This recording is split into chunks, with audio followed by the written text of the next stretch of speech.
శ్రీమాత్రే నమః.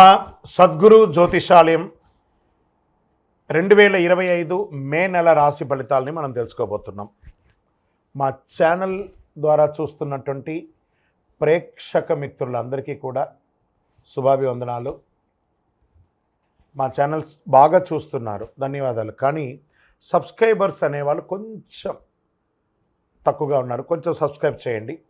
ఈ పక్కనున్న బెల్ బటన్ కానీ మీరు కొట్టేస్తారనుకోండి, మా ఛానల్లో ఉన్నటువంటి అన్ని కార్యక్రమాలు కూడా మీకు వస్తూ ఉంటుంది, మీరు చూడొచ్చు. మీకు ఉపయోగపడే విషయాలు చెప్పడం జరుగుతుంది. కమింగ్ టు జాతకం. జాతకం అనేది పడుతున్న వర్షానికి ఒక గొడుగే, కానీ జాతకం జీవితం కాదు. మేము చెప్పే ఈ రాశి ఫలితాలు గోచార గ్రహస్థితులను దృష్టిలో పెట్టుకొని చెప్తున్నాం. ఇది మీ యొక్క వ్యక్తిగత జీవితానికి ఒక 30% నుంచి 40% మాత్రమే వర్తిస్తుంది. మీరు పుట్టినప్పుడు ఉన్నటువంటి ఆ లగ్నము, ఆ నక్షత్రము, ఆ పాదాన్ని బట్టి మీ యొక్క సంపూర్ణ జాతకం అనేది తెలియబడుతుంది. ఇంకా జాతకం అంటే ప్రతి ఒక్కరికి కూడా నాకు ఉద్యోగం ఎలా ఉంటుంది, నాకు వ్యాపారం ఎలా ఉంటుంది, నాకు ఆరోగ్యం ఎలా ఉంటుంది, దాంపత్య జీవితం ఎలా ఉంటుంది, సంతానం ఉంటుందా, ఉద్యోగం వస్తుందా, వ్యాపారం బాగుంటుంది, ఇవే ఏదో టెన్షన్స్తోనే ప్రతి ఒక్కళ్ళం కూడా జీవిస్తున్నాం. దానికి ఉపశమనంగా ఈ మాస ఫలితాలని ప్రతి మాసంలో కొన్ని గ్రహాలు మారుతూ ఉంటాయి. కాబట్టి ఆ గ్రహాల యొక్క గమనాన్ని దృష్టిలో పెట్టుకొని, అన్ని వర్గాల వారిని దృష్టిలో పెట్టుకొని ప్రిడిక్ట్ చేయబడిందే ఈ మాస ఫలితాలు. జాతకం ఎవరైనా మీ పరిసర ప్రాంతాల్లో ఉన్నటువంటి సద్గురువుల్ని సంప్రదించి జాతకం తెలుసుకోండి. లేదా మా ద్వారా తెలుసుకోవాలనుకుంటే 21 వయసు లోపు ఉన్న వాళ్ళు అడగకూడదు. ఎందుకంటే మీరు విద్య చదువుకుంటున్నటువంటి వారు కాబట్టి మీరు ఖచ్చితంగా మీ యొక్క వ్యక్తిగతమైనటువంటి జీవితంలో 21 సంవత్సరాల వరకు జాతకం అడగకండి. 60 సంవత్సరాలు దాటిన వారు మీరు అన్నీ అనుభవించుంటారు, మంచి చెడు అన్నీ చూసుంటారు కాబట్టి మీకు జాతకంతో పని లేదు. అడగడానికి కూడా ఇల్లీగల్ అఫైర్స్కి సంబంధించింది ఏది అడగకూడదు. నాకు అప్పులు బాగా ఉన్నాయి, జాతకం చెప్పనంటే ఎవరు చెప్పరండి. మీ అప్పులు తీసుకున్న చోట ఖచ్చితంగా కష్టపడి ఇవ్వండి, అదొకటే జాతకానికి ఉన్నది. ఇప్పుడు మనం 12 రాసుల్లో ఒక్కొక్క రాశిగా మనం చెప్పుకోబోతున్నాం. జ్యోతిషాస్త్ర రీత్యా 12 రాశుల్లో 7వ రాశి అయినటువంటి తులారాశి మిత్రులారా, మీరు చిత్తా నక్షత్రం 3, 4 పాదాలు, స్వాతి నక్షత్రం 1, 2, 3, 4 పాదములు, విశాఖ నక్షత్రం 1, 2, 3 పాదాలకి జన్మించిన మీరు తులారాశి వారిగా పరిగణించబడుతున్నారు. ఈ మే నెల 2025 మీకు శుభాశుభ ఫలితాలు ఎలా ఉన్నాయంటే, తులారాశి వారికి మాసం అంతా అనుకూలమైనటువంటి వాతావరణం ఉంటుందండి.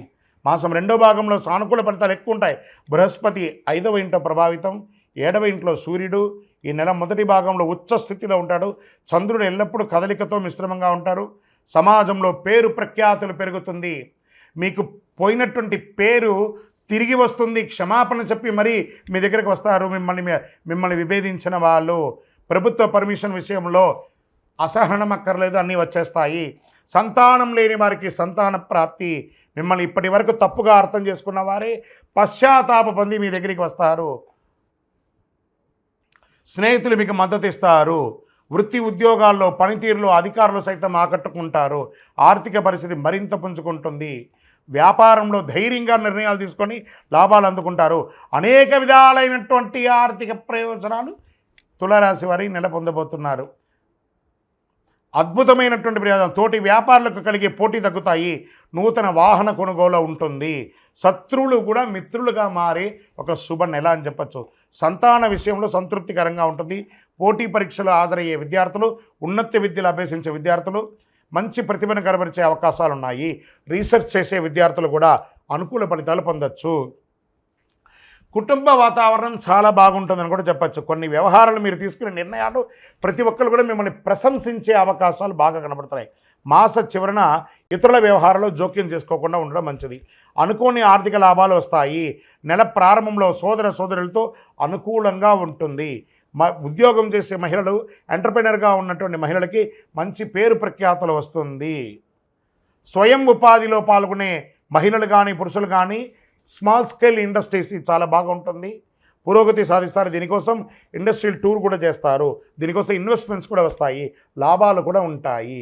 చిన్నపాటి ఆరోగ్య సమస్యలే తప్ప వేరే ఏ విధమైనటువంటి ఆరోగ్య సమస్య లేదు. రాజకీయ నాయకుడికి ఇది యోగకాలం.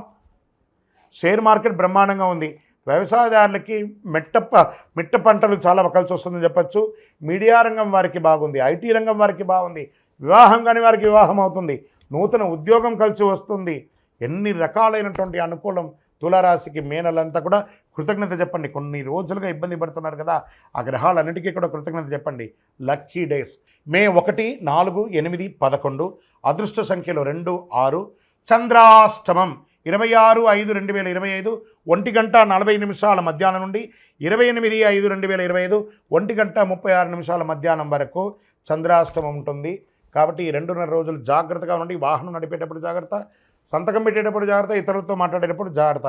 మరి పరిహారం ఏమంటే ఆరోగ్యానికి సంబంధించి చక్కగా సూర్య భగవానునికి ఎర్రని మందారం పువ్వుతో ప్రార్థన చేయండి. కులదైవ ప్రార్థన, మీ ఇంటి ఇష్టవేళపు ప్రార్థన చేయండి. మీ యొక్క ఇంటి దేవుడి దగ్గర వెళ్ళి మీ వయస్సు ఎంత ఉందో అన్ని సంఖ్యతో మట్టి ప్రమిదలో ఒత్తులేసి నువ్వుల నూనెతో దీపం వెలిగించండి. ఇంకను అతి శక్తివంతమైనటువంటి కరుంగాళి మాల ధరించండి. ఈ కరుంగాళి మాల ఎంత శక్తివంతమంటే మీరు కోరుకున్నదలా నెరవేరుస్తుంది. వ్యాపారం బాగుంటుంది, ఉద్యోగం బాగుంటుంది, ఏ విధమైనటువంటి నెగిటివ్ వైబ్స్ ఉన్నా కూడా తొలగుతుంది. ఐశ్వర్యవంతులుగా ఉంటారు, ఆరోగ్యంగా ఉంటారు. ఇంకను మీ యొక్క వ్యక్తిగత జాతకం తెలుసుకోవాలనుకుంటే కింద ఉన్న నంబర్కి మీ యొక్క name, date of birth, time of birth, place of birth WhatsApp చేయండి, కాల్ చేయకండి. మా అడ్మిన్సే మీకు రిప్లై ఇస్తారు. చాలామందికి ఒక అపోహ ఉంటుందండి, శని దృష్టి పడితే యోగమా, కష్టమా, లాభమా? ఏ రకంగా సాధారణంగా శని దృష్టి పెడితే సర్వనాశనం తప్పదు అనే అపోహ ఒకటి ఉంది. ఇందులో కొంత మాత్రమే నిజం ఉందండి. శని ఈశ్వర శబ్దం కలిగిన వాడు, శనేశ్వరుడు అంటాం చూసారా, ఈశ్వర శబ్దం కలిగిన వాడు. అందుకే ఈశాన్యంలో నవగ్రహాలను పెడతారు. ఎలా వేదంలో కూడా ఏమని చెప్పింది, ఈశాన సర్వ విజ్ఞానం ఈశ్వర సర్వభూతానాం బ్రహ్మాధిపతి బ్రహ్మణోధిపతి బ్రహ్మ శివోమే అస్తు సదా శివోం. అలాగే నవగ్రహాలు కూడా ప్రతి దేవాలయంలో ఈశాన్యంలో ఉంటుంది. కొన్ని మినహాయింపులు కూడా ఉన్నాయి. ఎలా అంటే తులా, ధనుసు, మీన రాశుల నుంచి శని ఏ రాశులను చూసినా ఆ రాశులు ఉత్తమ ఫలితాలను పొందుతారని జ్యోతిష్ శాస్త్రం చెప్తుంది. శని తానున్న రాశి నుంచి 3, 7, 10 రాశులను వీక్షిస్తాడు. ప్రస్తుతం మీనరాశిలో ఉన్నందువల్ల శనీశ్వరుడు వృషభ, కన్య, ధను రాశులను వీక్షించడం జరుగుతుంది. ఈ వీక్షణ వల్ల ఈ రాశుల వారికి యాక్టివిటీ పెరుగుతుంది. కొన్ని రాశులు చిన్న ఇబ్బందులు ఉండొచ్చు. శని దృష్టి ఉన్న నేపథ్యంలో కొన్ని రాశులకు ఆదాయం, వృత్తి, ఉద్యోగ అవకాశాలు, సుఖ సంతోషాలు కలుగుతాయి. ఆదాయ ఉద్యోగాలు పడతాయి. ఈ 3 రాశులతో పాటు తానున్న మీనరాశికి తన సొంత రాశి అయినటువంటి మకర, కుంభరాశులు శని శుభ ఫలితాలను ఇస్తున్నాడు. శని భగవానుడు అష్టమ శనిగా సింహంలో, అర్ధాష్టమ శనిగా ధనుసులో, 7.5 శనిగా మేషరాశిలో, కుంభరాశిలో, మీనరాశిలో ఉన్నారు. వీళ్ళందరూ కూడా పరిహారం చేసుకోండి. పరిహారం అంటే ఖర్చులు పెట్టేసుకొని చేసేసుకోవడం కాదు. చక్కగా దైవారాధన చేసి నవగ్రహాలకి ప్రదక్షిణ చేసి బెల్లం ఉంటుంది చూసారా, ఆ బెల్లాన్ని కాకికి పెట్టండి. గోడ మీద కాకధ్వజాయ విద్మహే ఖడ్గహస్తాయ ధీమహి తన్నః మంద ప్రచోదయాత్. ఈ శని ఇబ్బందులు ఉన్న వాళ్ళందరూ కూడాను చెప్పవలసిన మంత్రం ఏమని చెప్పుకోవచ్చు, నీలాంజన సమాభాసం రవిపుత్రం యమాగ్రజం ఛాయామార్తాండ సంభూతం తన్నమామి శనైశ్వరం. ఇలాంటి మంత్రాలు చెప్పుకొని పరిహారం చేసుకోవచ్చు. 12 రాశుల్లో ఉన్నటువంటి మిత్రులారా, మీరందరూ కూడాను ఐరారోగ్య, ఐశ్వర్య, భోగభాగ్యాలతో ఉండాలని అఖిలాండ కోటి బ్రహ్మాండ నాయకుడు శ్రీ ధర్మశాస్త్ర అయ్యప్ప స్వామి వారిని 18 అవతారాలుగా కొలువైనటువంటి స్వామివారు జీవలింగేశ్వర స్వామి సన్నిధానం జీవకోణ తిరుపతిలో ఉన్నటువంటి బ్రహ్మశ్రీ డాక్టర్ చంద్రమౌళి గురుస్వామి గారు నిర్మించిన దేవాలయంలో మీకోసం ప్రార్థన చేస్తాం. మీరు క్షేమంగా ఉంటారు. తిరుపతికి వచ్చినప్పుడు మన దేవాలయాన్ని తప్పకుండా దర్శనం చేసుకోండి. రైల్వే స్టేషన్ నుండి, బస్టాండ్ నుండి 3 కిలోమీటర్ల దూరంలో ఉంటుంది. విజయోస్తు.